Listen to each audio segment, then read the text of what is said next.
Dear students, today we will learn about ABC model of flower development. This model explains how meristems develop into floral meristem and then finally into flower. ये model हमें बताता है कि plants के अंदर कैसे meristem develop होते हैं फ्लोरल मेरिस्टेम के अंदर और फ्लोरल मेरिस्टेम कैसे डेवलप होते हैं फ्लावर के अंदर। और इस पूरे फिनोमिना को नाम क्यों दिया गया ABC gene model? Because of the class of homeotic genes that govern all these functions. So the ABC gene, these genes will work together or interact together for the flower development. So now we should know about what is homeotic genes. In plants, homeotic genes govern the development of anatomical structure of plants. And what are the anatomical structure of plants? These are sepals, petals. You can also named as calyx, corolla, androecium, and gynoecium. But in case of animal, these homeotic genes govern the development of a body in animal, and for that purpose they have HOX genes. सबसे पहले हमें मालूम होना चाहिए what is meristematic tissues. Meristematic tissues, they are all made up of meristematic cells. Meristematic cells, you can say the undifferentiated mass of cells. जब meristematic tissues की differentiation हो जाती है तो ये फर्दर तीन टाइप्स में डिवाइड हो जाता है. पहली टाइप को कहते हैं एपिकल मेरिस्टेम, दूसरी टाइप को कहते हैं लेटरल मेरिस्टेम और तीसरी को इंटरकैलरी मेरिस्टेम. जब एपिकल मेरिस्टेम की फर्दर डिफरेंशिएशन होती है तो ये मज़ीद दो शाखों में तकसीम हो जाता है. पहले को नाम दिया गया SAM, दूसरे को नाम दिया गया RAM. SAM stands for shoot apical meristem while RAM stands for root apical meristem. जो SAM है यही आगे जाकर फ्लोरल मेरिस्टेम में कन्वर्ट होता है और इसकी यहाँ पर कौन मदद करता है? ABC class of homeotic genes. Now these genes will play a critical role for the development of final floral meristem and that will lead toward the flower development. Now you can see the anatomy of a flower. There are four major parts of flower. The first one is the sepal, second one is petal, the third one is the stamen and the fourth one is pistil, जिसको आप carpel भी बोलते हैं. तो इनको हम समझने के लिए और ABC जीन मॉडल को समझने के लिए यहाँ पर हम कैटेगरी कर देते हैं in the shape of number 1, number 2, number 3 and number 4. Number 1 को जाहिर किया सेपल से, नंबर 2 को जाहिर किया पेटल से, नंबर 3 को जाहिर किया स्नेमन और नंबर 4 को पिस्टिल या कार्पल से. अब इस फिनोमिना को हम समझने की कोशिश करते हैं in the shape of concentric rings और वर्ल्स, ताकि हमें ABC जीन मॉडल को समझने में आसानी मिले. तो अभी आप लोग देख सकते हैं कि ये आपके सामने चार तरह के सर्कल्स या कंसेंट्रिक रिंग्स आपको नज़र आ रहे हैं, जिसको आप वर्ल्स भी कह सकते हैं. जो इनकी ऑर्डरिंग नंबर ऑफ ऑर्डर हमने लगाया है वो लगाया है from sepal to the carpel. Sepal would be the outer most concentric ring while the carpel would be the inner most. इसको समझने के लिए हमने पहले आउटर मोस्ट रिंग को कहा गया सेपल, जो कि याद रखें नंबर 1 हमने कैटेगराइज किया इसको, पेटल को नंबर 2 जो सेकंड कंसेंट्रिक रिंग है, third concentric ring that will be connected with the stamen, while the fourth concentric ring will be the carpel. इस पूरे एनाटॉमी को हमने सर्कल्स या वर्ल्स की शक्ल में समझने की कोशिश करनी है. इसको कहा गया है कंसेंट्रिक रिंग्स और वर्ल्स. ये आगे चल के हम जब हम ABC मॉडल को मज़ीद डिटेल में पढ़ेंगे तो हमें इस चीज़ की ज़रूरत पेश आएगी. तो अभी हम मालूम करते हैं what are the homeotic genes. Homeotic genes flower development में कैसे अपना रोल प्ले कर रहे होते हैं.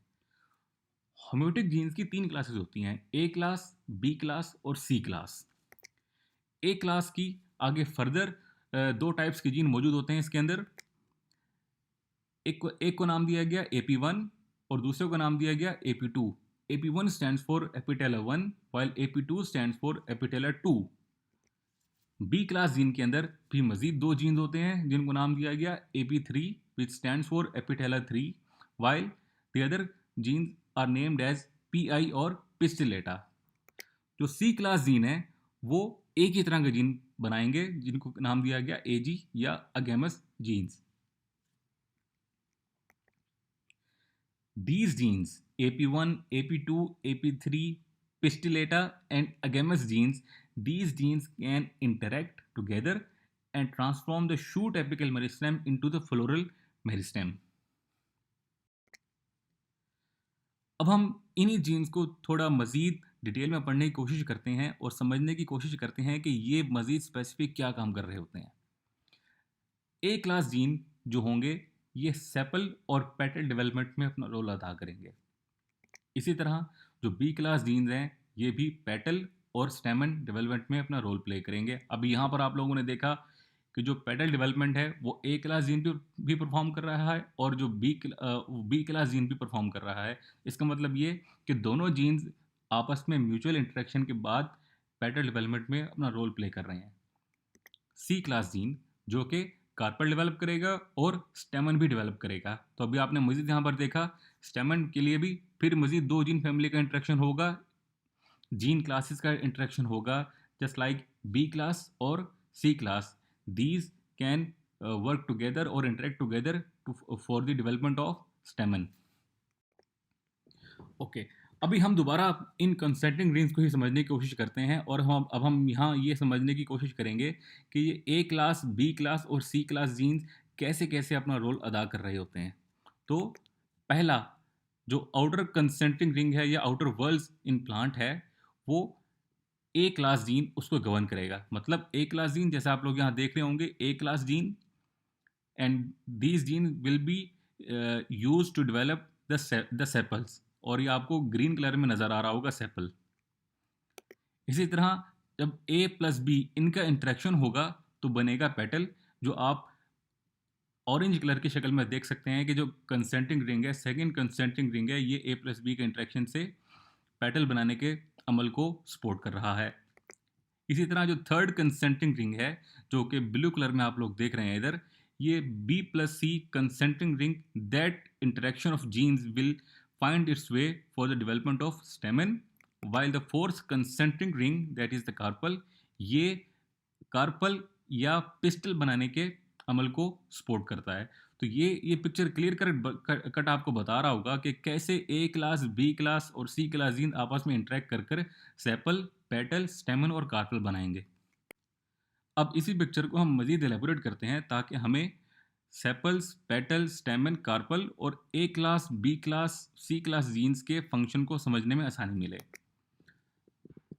अभी आप लोगों के सामने एक बॉक्स नज़र आया ए क्लास जीन। मतलब अगर ए क्लास जीन है ये सिर्फ और सिर्फ सेपल बनाने के अमल को सपोर्ट करता है। बी क्लास जीन अगर ए और बी का इंटरेक्शन हो जाएगा तो ये पेटल डेवलपमेंट को सपोर्ट करेगा। इसी तरह अगर सी क्लास जीन्स भी आ जाएं तो बी और सी का आपस में इंटरेक्शन हो तो बनेगा स्टेमन। और सी क्लास अगर इंडिपेंडेंट एक्ट करती है तो बनाएगा कार्पल या pistil. So this is the generalised gene interaction of flower development in plants. इसको देख के हमें पता लगा कि ए और सी क्लास जीन्स हैं ये these are mutually antagonistic. It means they can act independently. But the B class genes, they do not express individually, so they will always find its partner, whether B class gene will interact with A or B class gene will interact with the C gene. B class gene do not express themselves independently. For proper flower development, A class, B class and C class genes should work properly so that proper sepal, petal, stamen and carpel can be developed. लेकिन अगर किसी भी किस्म की mutation हो जाती है तो तब फ्लावर कैसे अपना काम मुकम्मल करेगा या फ्लावर के अंदर क्या क्या चेंजेस आएंगी, तो उसको हम देखते हैं स्लाइड के अंदर। हम देखते हैं कि अगर ए क्लास, बी क्लास या सी क्लास के अंदर म्यूटेशन हो तो फिर फ्लावर अपना रोल कैसे अदा कर रहा है। अभी आपने देखा कि बी क्लास और सी क्लास जीन तो मौजूद हैं लेकिन ए क्लास जीन म्यूटेट हो चुके हैं, मतलब उनके अंदर कोई इंटरेक्शन, कोई अल्टरेशन या चेंज आ चुका है जिसकी वजह से वो अपना काम अदा नहीं कर रहे। तो फिर ए क्लास की जगह ले सकता है सी क्लास जीन। क्यों सी क्लास जीन? इसलिए ए क्लास जीन की जगह ले लेगा क्योंकि C class gene can also work independently. So पहला जब सी क्लास होगा तो बनेगा कार्पल, लेकिन आप लोगों को याद होना चाहिए पहले तो सेपल था फर्स्ट वन, लेकिन सेपल डेवलपमेंट के लिए क्या चीज़ ज़रूरी है, ए क्लास जीन।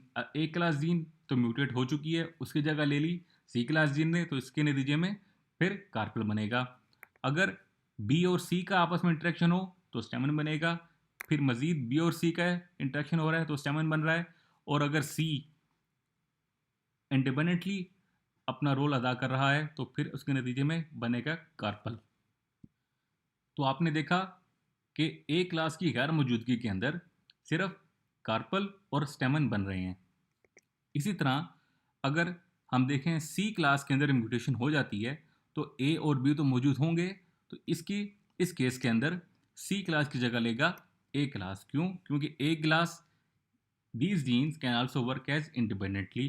So 1 2 3 4 कैटेगरी की ऑर्डर में अगर हम इसको समझने की कोशिश करें तो पहला ए क्लास जीन क्या बनाएगा, सेपल, फिर ए और बी का आपस में इंटरेक्शन हो तो बनेगा पेटल, फिर मजीद पेटल बनेगा ए और बी का क्योंकि मजीद इंटरेक्शन हो रहा है, और फिर आखिर में आगे फिर A when it express individually so it can make sepals. So आपने देखा यहाँ पर सेपल्स और पेटल बने, लेकिन जो मेल और फीमेल रिप्रोडक्टिव पार्ट्स हैं वो नहीं बने। So it means it is imperfect flower. तो अगर बी क्लास म्यूटेट हो जाए तो किस तरह का फ्लावर स्ट्रक्चर रहेगा हमारे पास, उसकी एनाटॉमी किस तरह की होगी। तो आपने देखा कि ए class when they act independently they can only make sepal, while the C class when they act independently they can make carpel। तो इस तरह का फ्लावर आपने देखा, इसमें सेपल तो मौजूद हैं और फीमेल पार्ट तो मौजूद है, तो मेल पार्ट मौजूद नहीं है, तो ये भी क्या हो गया, इनकम्प्लीट फ्लावर हो गया। तो आई गेस ये फिनोमेना आपको समझने में आसानी हो गई होगी ABC मॉडल क्या है, ये कैसे अपना रोल अदा करता है। अगर A B और C मॉडल ABC जीन आपस में इंटरेक्शन कर रहे हैं तो ही मुकम्मल फ्लावर बनेगा। अगर कोई भी class A class gene, B class gene या सी क्लास जीन अपना फंक्शन अदा नहीं करता या उसके अंदर कोई म्यूटेशन हो जाती है तो उसके नतीजे में प्रॉपर फ्लावर डेवलपमेंट नहीं होगी। तो फ्लावर क्या होगा, इम्परफेक्ट फ्लावर भी हो सकता है और इनकम्प्लीट फ्लावर भी हो सकता है। तो आई होप कि आप लोगों को ये कॉन्सेप्ट समझ आ चुका होगा।